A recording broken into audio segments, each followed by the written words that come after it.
नमस्कार दोस्तों, आप सभी का हमारे YouTube चैनल अध्यात्म इंडिया में बहुत बहुत स्वागत है। आज हम आपको बताएंगे राम कथा यानी रामायण की कथा हिंदी में। तो आइए इस कथा को पढ़कर हम आपको बता रहे हैं, सुना रहे हैं। कौशल प्रदेश, जिसकी स्थापना वैवस्वत मनु ने की थी, पवित्र सरजू नदी के तट पर स्थित है। सुंदर एवं समृद्ध अयोध्या नगरी इस प्रदेश की राजधानी है। वैवस्वत मनु के वंश में अनेक शूरवीर, पराक्रमी, प्रतिभाशाली तथा यशस्वी राजा हुए, जिनमें से राजा दशरथ भी एक राजा थे। राजा दशरथ वेदों के मर्मज्ञ, धर्मपरायण, दयालु, रणकुशल और प्रजापालक थे। उनके राज में प्रजा कष्टरहित, सत्यनिष्ठ एवं ईश्वर भक्त थी। उनके राज में किसी का किसी के भी प्रति द्वेष भाव का सर्वथा अभाव था। एक दिन दर्पण में अपने कृष्ण वर्ण केशों के मध्य एक श्वेत रंग के केश को देखकर महाराज दशरथ विचार करने लगे कि अब मेरे यौवन के दिनों का अंत निकट है और अब तक मैं निसंतान हूँ। मेरा वंश आगे कैसे बढ़ेगा तथा किसी उत्तराधिकारी के अभाव में राज्य का क्या होगा। इस प्रकार विचार करके उन्होंने पुत्र प्राप्ति हेतु पुत्रेष्टि यज्ञ करने का संकल्प किया। अपने कुलगुरु वशिष्ठ जी को बुलाकर उन्होंने अपना मंतव्य बताया तथा यज्ञ के लिए उचित विधान बताने की प्रार्थना की। उनके विचारों को उचित तथा युक्त जानकर गुरु वशिष्ठ जी बोले, हे राजन, पुत्रेष्टि यज्ञ करने से अवश्य आपकी मनोकामना पूर्ण होगी, ऐसा मेरा विश्वास है। अतः आप शीघ्रता शीघ्र अश्वमेध यज्ञ करने तथा इसके लिए एक सुंदर श्याम कर्ण अश्व छोड़ने की व्यवस्था करें। गुरु वशिष्ठ की मंत्रणा के अनुसार शीघ्र ही महाराज दशरथ ने सरजू नदी के उत्तरी तट पर सुसज्जित एवं अत्यंत मनोरम यज्ञशाला का निर्माण करवाया तथा मंत्रियों और सेवकों को सारी व्यवस्था करने की आज्ञा देकर महाराज दशरथ ने रनिवास में जाकर अपनी तीनों रानियों कौशल्या, कैकेयी और सुमित्रा को यह शुभ समाचार सुनाया। महाराज के वचनों को सुनकर सभी रानियां अत्यंत प्रसन्न हो गई। मंत्रीगणों तथा सेवकों ने महाराज के आज्ञा अनुसार श्याम कर्ण घोड़ा चतुरंगनी सेना के साथ छुड़वा दिया।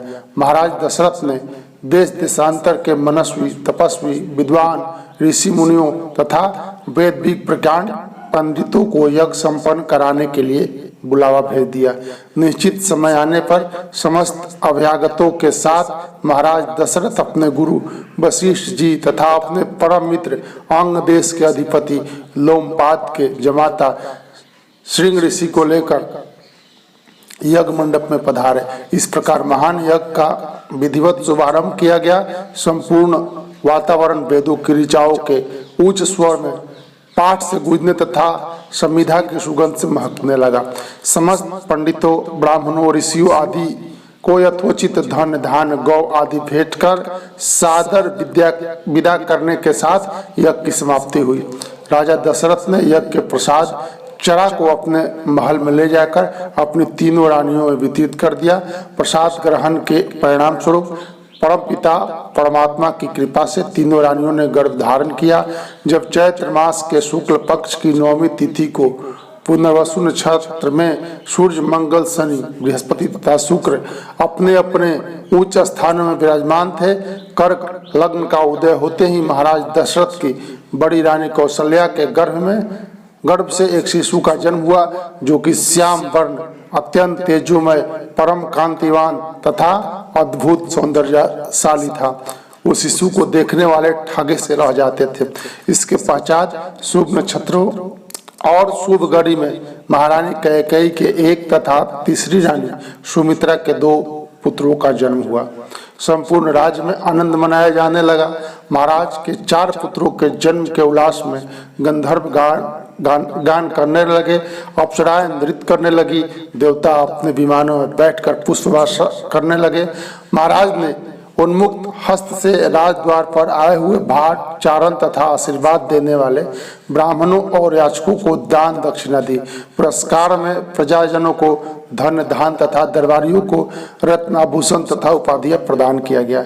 चारों पुत्रों का नामकरण संस्कार महर्षि वशिष्ठ के द्वारा कराया गया तथा उनके नाम रामचंद्र, भरत, लक्ष्मण, शत्रुघ्न रखे गए। आयु बढ़ने के साथ ही साथ रामचंद्र गुणों में भी अपने भाइयों से आगे बढ़ने तथा प्रजा में अत्यंत लोकप्रिय होने लगे। उनमें अत्यंत विलक्षण प्रतिभा थी, जिसके परिणाम स्वरूप अल्पकाल में ही वे समस्त विषयों में पारंगत हो गए।